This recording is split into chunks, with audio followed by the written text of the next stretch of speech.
Climax ఒక్కొక్కడు లేచి నించొని చేతులు క్లాప్స్ తట్టాల్సిందే అసలు. అంతేనా?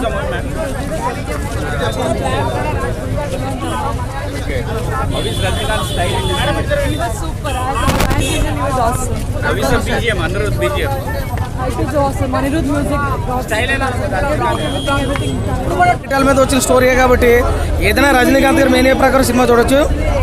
సినిమా బ్లాక్ బస్టర్ అయితే బాగుంది. సినిమా చూడొచ్చు, ప్రతి ఒక్కరు చూడు. వాటి మీద చూసుకుంటే ఇది బెస్ట్, ఎందుకంటే ఎలివేషన్స్ చాలా బాగున్నాయి. అంతగా అందరూ కలిపి పెట్టారు ఇందులో. ముఖ్యంగా సినిమా అంటే ఒక బ్లాక్ బస్టర్ సూపర్ హిట్ మనం అనుకోవడం లేదు, ఒక యావరేజ్ మూవీ. అంటే క్లైమాక్స్ ఒక్కొక్కడు లేచి నించొని చేతులు క్లాప్స్ తట్టాల్సిందే అసలు. నెల్సన్ కి చాలా మంచి కంబ్యాక్. ఇన్ఫాక్ట్ దీనికి ఇంకా చాలా నెక్స్ట్ సీక్వెల్ కూడా తీసుకోవచ్చు, ఎందుకంటే కొంచెం రజనీ సార్ అయితే అసలు మాస్ కానీ ఎలివేషన్ కానీ ఇంకా చాలా ఎలివేషన్ కొట్టుంటే భయంకరంగా రికార్డులు కొట్టుండేది. రజనీకాంత్ ఏం చేసినా బాగుంటుంది.